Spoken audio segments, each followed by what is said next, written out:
Eh bien, je rends grâce et gloire à Dieu une fois de plus pour tous les enseignements dont il m'a béni et dont il nous bénit encore et toujours jusqu'à maintenant par le biais de son Église et également par le biais de tous ces évangélistes, pasteurs et docteurs qu'il a donné, comme il est écrit en Éphésiens 4, versets 11 à 16, en vue du perfectionnement, pour le perfectionnement des saints, en vue de l'œuvre du ministère et de l'édification du corps de Christ, jusqu'à ce que nous soyons bien sûr parvenus à l'unité de la foi et de la connaissance du Fils de Dieu, Jésus-Christ, à l'état d'homme fait, à la mesure de la stature parfaite de Jésus-Christ.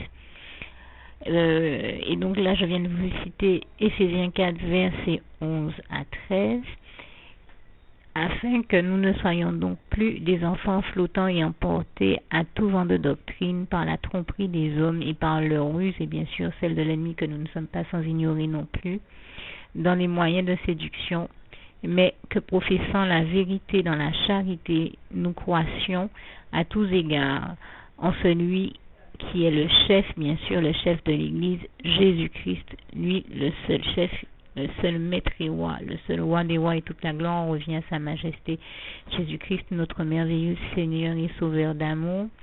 Et donc, vous l'aurez compris, je viens de vous lire Éphésiens 4, versets 11 à 15. Je l'ai dit un peu à ma manière, mais je vous invite à aller lire ce passage tel qu'il est textuellement écrit dans vos Bibles.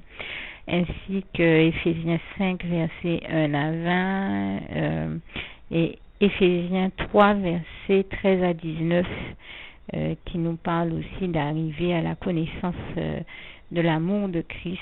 Et ça, je crois que c'est la chose la plus importante, découvrir à quel point Dieu nous aime, et Dieu nous aime du plus merveilleux amour qui existe, et surtout du seul amour qui soit éternel et aussi extraordinaire que celui que nous découvrons tous les jours dans les bras d'amour de Jésus, et je lui rends grâce et gloire encore pour ça. Mais du seul amour qui soit éternel, l'un des passages qui nous le démontre bien, c'est Jérémie 31, verset 3.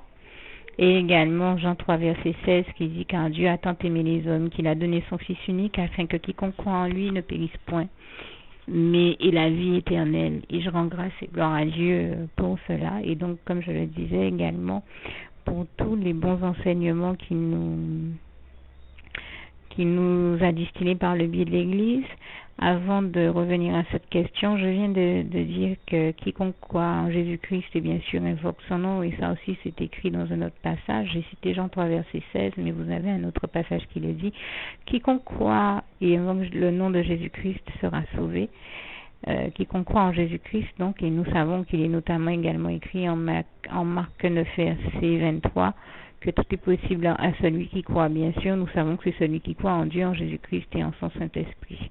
Donc, tous ceux qui aiment le Seigneur Jésus-Christ dans leur cœur et qui croient en lui, qui croient réellement et profondément en lui, sincèrement en lui, leur ouvrent leur cœur et lui ouvre leur cœur et lui adresse la prière que vous allez trouver à la fin de ce document, le temps que je termine le propos que j'avais donc commencé, et dans lequel je disais que je rends grâce et gloire à Dieu pour tous les enseignements dont il nous a bénis.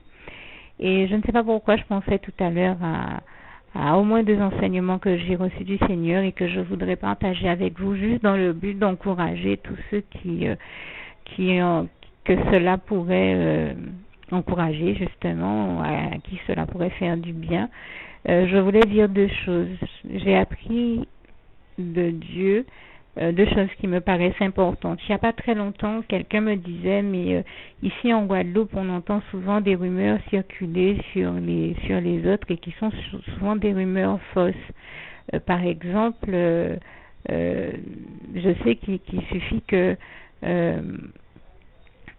certaines personnes arrivent avec quelqu'un de nouveau à l'église pour que tout de suite on les regarde et que certaines rumeurs circulent. Eh bien moi j'ai répondu à cette personne que Jésus-Christ ne nous a pas demandé d'avoir ce type d'attitude. Quand nous sommes à l'église, nous allons à l'église avant tout pour Dieu, pour le louer, le magnifier, le glorifier, lui dire notre amour et notre reconnaissance pour pour le Dieu merveilleux qu'il est et aussi pour toutes les merveilles, miracles et prodiges que nous le voyons accomplir dans nos vies, comme il est écrit en Job 5, versets 8 à 9, ou encore dans le Psaume 40, versets 5 à 6. Et nous y allons aussi donc pour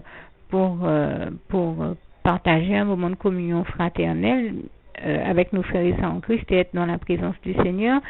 Cela implique que nous restions, comme j'aime à le dire, dans une démarche christocentrique ou christocentrée, c'est-à-dire centrée et concentrée sur Dieu, Jésus-Christ et son Saint-Esprit, donc sur Jésus-Christ avant tout, centré et concentré sur Jésus-Christ dans nos démarches, et que nous soyons donc dans la démarche et dans la dynamique d'aller de l'avant avec Jésus-Christ, toujours plus loin, toujours plus haut avec Jésus.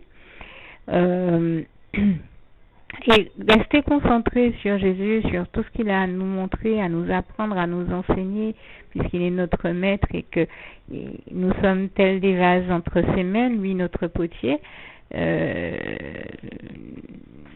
Laisser Jésus nous transformer, c'est aussi prendre le temps d'entendre ses messages, de prendre le temps d'entendre les messages d'amour de Dieu, de Jésus-Christ et de son Saint-Esprit, et ces vrais messages qui touchent nos cœurs et qui nous transforment de l'intérieur vers l'extérieur. J'ai envie de dire, Dieu fait un travail extraordinaire sur nous, qui va de l'intérieur vers l'extérieur, sur nos cœurs.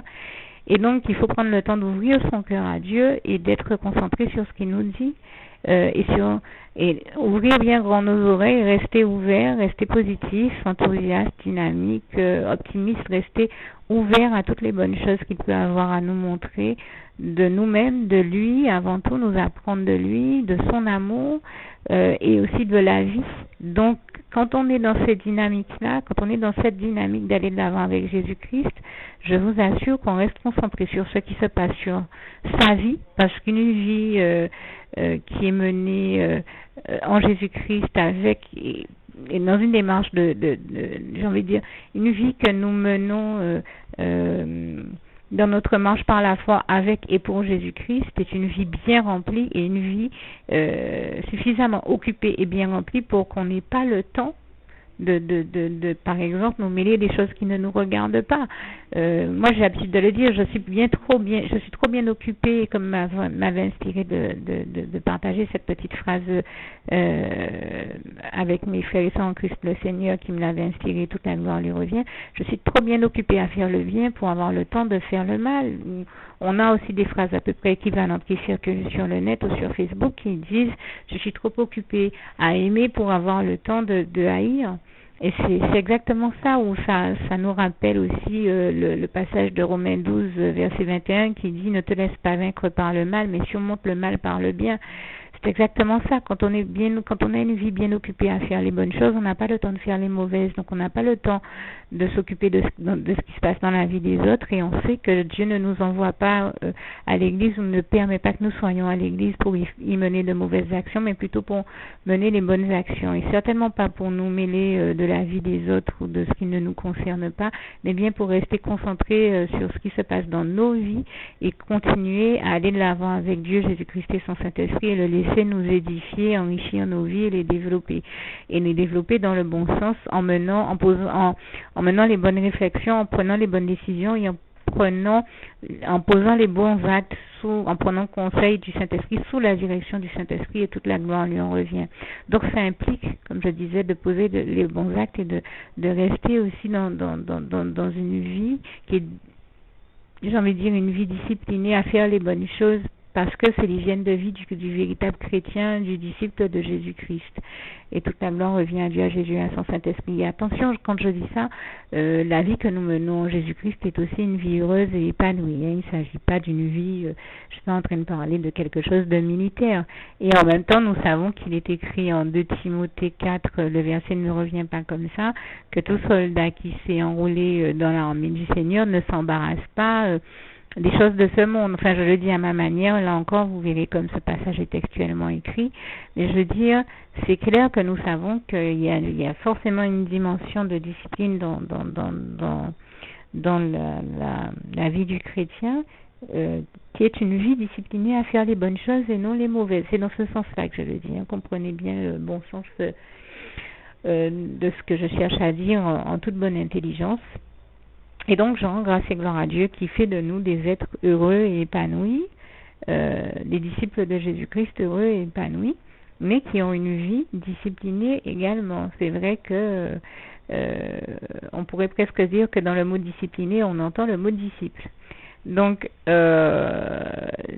c'est vous dire que mais discipliné, c'est-à-dire il s'agit de faire les bonnes choses de la bonne manière au bon moment, et je rends grâce et gloire à Dieu qui nous en rend toujours capables, et toute la gloire lui en revient. Et là encore, que ceux qui comme nous tous, font des erreurs, ne se laissent pas aller à culpabiliser, parce que c'est l'ennemi qui voudrait les culpabiliser. Il ne s'agit certainement pas ici de se culpabiliser de quoi que ce soit, et de ne pas perdre de vue également que le seul qui est parfait, c'est Dieu, c'est Jésus-Christ, c'est son Saint-Esprit, que nous, êtres humains, nous ne serons jamais parfaits. Nous aspirons à la perfection et à atteindre la stature parfaite de Christ, mais nous ne sommes pas encore parfaits, et c'est normal. Et laissons Dieu perfectionner nos vies, les enrichir, les édifier. Laissons-le faire ce travail et ces miracles-là dans nos vies, ça lui appartient. Et nous, occupons-nous de faire notre part pour aller de l'avant avec Jésus-Christ, toujours plus loin avec Jésus, comme je disais, vers les meilleures choses. Et toute la gloire en revient à Dieu, à Jésus-Christ, à son Saint-Esprit qui nous y conduit, et qui, comme il est écrit en Romains 8, verset 37, nous rend plus que vainqueurs et nous conduit de victoire en victoire et de gloire en gloire, comme il est écrit en 2 Corinthiens 3, verset 18. Et je rends vraiment grâce et gloire à Dieu pour ça. Je voulais rajouter également une dernière chose, préciser que très souvent, en plus de la culpabilité, l'ennemi cherche à nous amener à soit tomber dans l'écueil de la convoitise, ou donc il essaie de nous amener à convoiter ou à envier les autres. Et j'aimerais simplement partager avec vous un autre enseignement que le Seigneur m'a appris, et je lui rends grâce et gloire pour ça. Toute la gloire lui en revient. Le Seigneur m'a montré que s'il fallait que nous nous mettions à envier les autres, il faudrait que nous nous mettions à envier leurs avantages comme leurs inconvénients. Et je crois que personne ne veut des inconvénients. Hein. Les gens, souvent, ils envient une situation, mais ils envient les bons aspects de la situation et ses avantages. Jamais ils envient les inconvénients. Combien de fois nous voyons des frères ou des sœurs qui se disent et quand je dis ça, mon propos ne vise aucune personne, je tiens à être clair, aucun frère, aucune sœur en particulier, mais c'est des choses qu'on a déjà beaucoup vues dans des églises. On voit des frères ou des sœurs qui ont des onctions de Dieu qui sont extraordinaires, et dans la vie desquelles Dieu fait des miracles extraordinaires, des miracles, des merveilles, des prodiges, et on aurait envie d'être comme eux ou d'avoir la même onction ou de... Eh bien, je voudrais simplement encourager tous mes frères et sœurs en Christ et leur dire que c'est tout bonnement, j'ai presque envie de dire, une perte de temps que de rentrer dans cette dynamique-là, parce qu'il faut simplement ne pas se laisser aller à baisser les bras et à être découragé, et se dire que Dieu a donné à chacun de nous ce qui lui convenait au mieux, et le mieux en fonction du rôle et des missions et des attentes qu'il a envers chacun d'entre nous. Il nous a donné ce qui nous convient. Et ce qui nous convient n'est pas nécessairement ce qui convient aux voisins d'en face. Et j'ai envie de dire, ou de gauche ou de droite, c'est une manière de parler. J'ai envie de dire, ce que le voisin d'en face, de gauche, de droite, vit, n'est pas nécessairement ce que nous avons à vivre. Et serions-nous capables d'endurer ce qu'il endure, ou lui serait-il capable d'endurer ce que nous endurons? Je ne crois pas.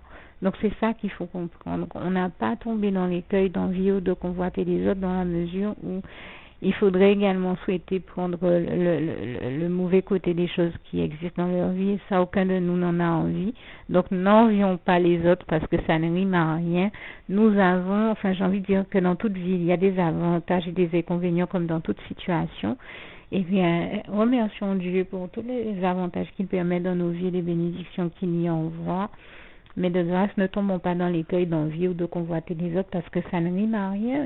Comme je dis, il faudrait vouloir se charger aussi des fardeaux des autres, et notre fardeau, les 3/4 du temps, est déjà suffisamment éprouvant pour qu'on ait encore envie d'aller prendre ceux des autres. Donc, sachons nous réjouir de ce que Dieu nous a fait l'honneur de nous bénir. arrêtons-nous à ça. C'est déjà, je crois que nos vies, comme je disais, en Jésus-Christ sont déjà suffisamment bien remplies et épanouies pour que nous nous mettions encore à vouloir à se retrouver à désirer envier les autres. Ce type de sentiment-là n'est pas de Dieu, nous le savons, et c'est le diable qui nous y amène. Donc demandons à Dieu d'écarter ce type de sentiment-là de nous, de nos cœurs et de nos vies, de nous en délivrer, de remplir nos cœurs de sa paix, de nous faire un cœur pur, de manière à ce que nous ne nous embarrassions pas de ce type de sentiment et que nous continuions à aller de l'avant avec Dieu, Jésus-Christ et son Saint-Esprit. Et c'est vraiment ce que je vous invite à faire au nom puissant du Seigneur Jésus-Christ. Et je termine avec le souhait de mon cœur pour vous. Philippiens 4, verset 7. Que la paix de Dieu qui surpasse toute intelligence garde vos cœurs et vos pensées en Jésus-Christ. À bientôt.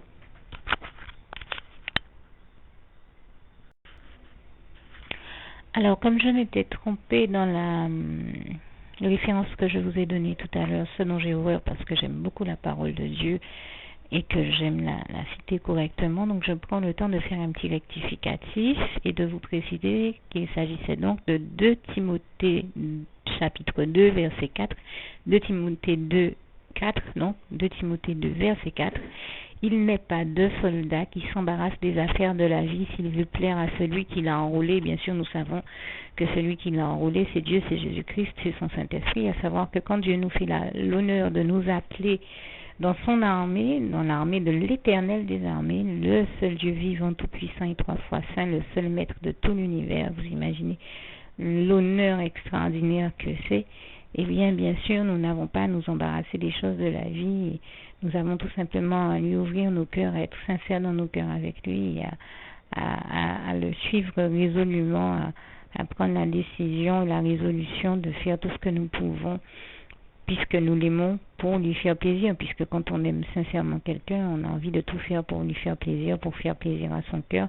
Donc il s'agit pour nous de faire tout ce que nous pouvons pour faire plaisir au cœur de Dieu, de Jésus-Christ et de son Saint-Esprit, et lui obéir ainsi que lui être agréable. Et un Dieu aussi merveilleux, aussi fidèle, aussi extraordinaire que celui que nous avons, que l'Éternel, notre merveilleux Dieu d'amour, qui est vraiment, je vous dis, il n'y a même pas de mots pour le définir tellement il est merveilleux. Eh bien, je peux vous dire qu'on fait tout ce qu'on peut pour lui être agréable.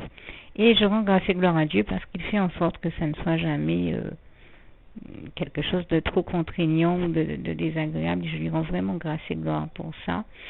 Et donc, eh bien, j'ai parlé de l'honneur que Dieu nous fait quand il nous appelle, puisque, comme me disait un jour une sœur en Christ, qu'est-ce que l'homme pour que Dieu s'en souvienne, comme il est écrit dans le psaume 8, verset 5. L'être humain, l'homme n'est rien en face de Dieu, nous ne sommes que poussière, alors que Dieu est éternel et qu'il est tout puissant, et pourtant, malgré cela, Dieu nous aime et il nous a tant aimés. Il a tant aimé le monde qu'il a donné son Fils unique afin que quiconque croit en lui ne périsse point mais ait la vie éternelle, comme je citais tout à l'heure Jean 3 verset 16, que je suis encore en train de citer parce que j'aime profondément ce passage qui fait partie de ceux qui nous montrent l'étendue, qui nous donne une idée de l'immensité, de la profondeur de l'amour de Dieu pour nous, et je rends grâce et gloire à Dieu pour cette réalité-là. Et donc j'invite tous ceux que cela touche au plus profond de leur cœur, comme c'est le cas pour moi, à faire la prière qui suit, et que je rajoute donc à ce document, qui est une prière donc par laquelle Dieu appelle tous ceux qui l'aiment sincèrement du fond du cœur à venir rejoindre son armée. Et j'invite vraiment tous ceux qui le peuvent à faire cette prière, parce que c'est le premier pas que nous pouvons faire vers Dieu si nous espérons pouvoir aller un jour au paradis, dans la demeure de Dieu, dans sa demeure éternelle, le paradis où nous rêvons tous d'aller. Et l'un des premiers pas que nous pouvons faire pour pouvoir y aller, c'est déjà de demander au Seigneur Jésus de bien vouloir nous y amener. Nous devons absolument faire cette prière et cette démarche de prendre le temps de le demander au Seigneur Jésus-Christ, parce que Jésus a envie de nous sauver, mais si nous ne prenons pas le temps de lui demander par le biais de la prière de nous sauver, comment voulez-vous qu'il le fasse? Eh bien oui, il convient impérativement absolument, c'est un impératif, c'est une condition sine qua non pour aller au royaume des cieux, le paradis, que de prendre le temps d'adresser, de faire cette demande à Dieu, à Jésus-Christ, à son Saint-Esprit, de nous sauver et de lui dire que nous l'acceptons comme notre sauveur personnel, notre seul maître et roi. Et c'est donc ce à quoi sert la prière que vous allez entendre qui suit. Donc n'hésitez pas à la dire à haute voix et à vous mettre quelque part où vous pouvez la faire tranquillement, sereinement, sans être dérangé par ceux qui vous entourent. Et bien sûr, n'hésitez pas quand vous aurez terminé cette prière à la partager avec tous ceux avec qui Dieu vous mettra à cœur ou vous inspirera de la partager.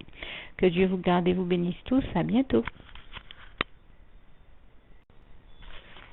Juste une petite précision pour tous ceux qui ne sont pas encore, qui n'ont pas encore choisi la meilleure des options qui soit, qui est celle d'aller se placer, de faire le choix à soi-même, d'aller se placer dans les bras d'amour de Jésus-Christ pour se mettre à l'abri de ce monde cruel. Eh bien, je partage avec vous la prière par le biais de laquelle on y accède.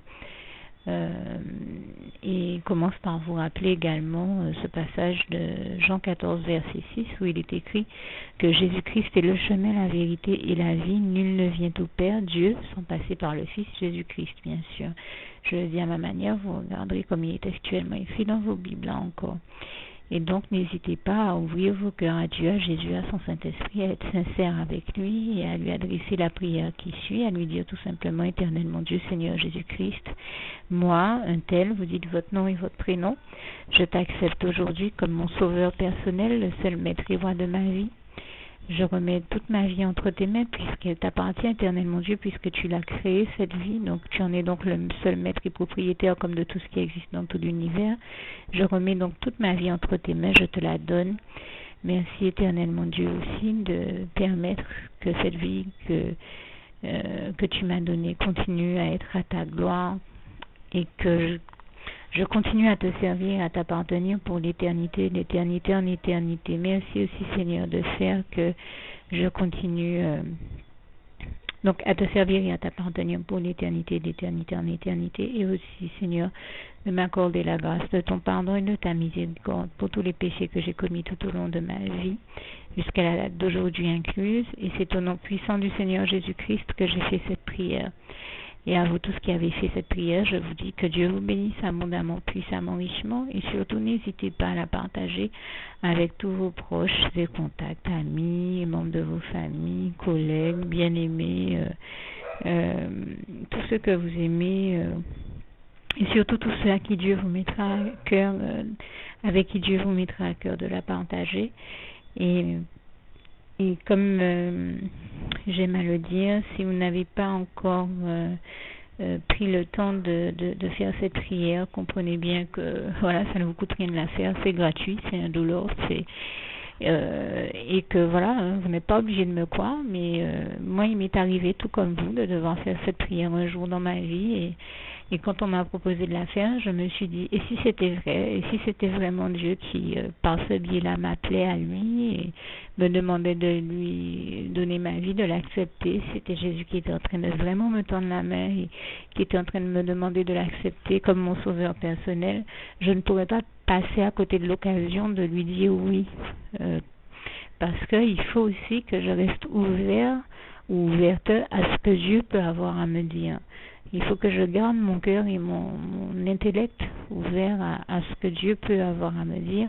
Donc je me suis dit, je ne peux pas courir le risque de passer à côté de mon éternité, de passer à côté des meilleures choses de la vie, surtout si le maître et créateur de la vie m'appelle et cherche à me sauver. Pour être sauvé, il faut bien que je lui dise oui, que je souhaite qu'il me sauve. Oui, Seigneur Jésus-Christ, je t'accepte comme mon sauveur personnel. Et c'est le sens de cette prière. Et comme je dis, elle ne nous coûte rien à faire. Et puis surtout, moi je vous dis, du jour où je l'ai faite, j'ai vu Jésus changer ma vie en mieux sur tous les plans. Et donc je crois que ça ne vous coûtera rien, ça ne vous coûte rien vous non plus de la faire et puis d'expérimenter, de regarder comment les choses vont se dérouler dans votre vie, de regarder Jésus changer votre vie en mieux, à vous aussi. Et voilà, d'en faire l'expérience. Et pour en faire l'expérience, il faut commencer par faire cette prière. Donc si vous ne l'avez pas encore dite, réembobinez tout simplement cette vidéo ou ce document si vous préférez. Réécoutez-le et dites avec moi la prière que vous m'avez entendu mentionner. Et n'oubliez surtout jamais que tout est possible à celui qui croit en Dieu, en Jésus-Christ et en son Saint-Esprit, comme il est écrit en Marc 9, verset 23, et que tout est possible à Dieu, comme il est écrit en Marc 10, verset 27. Que Dieu vous bénisse donc et à bientôt.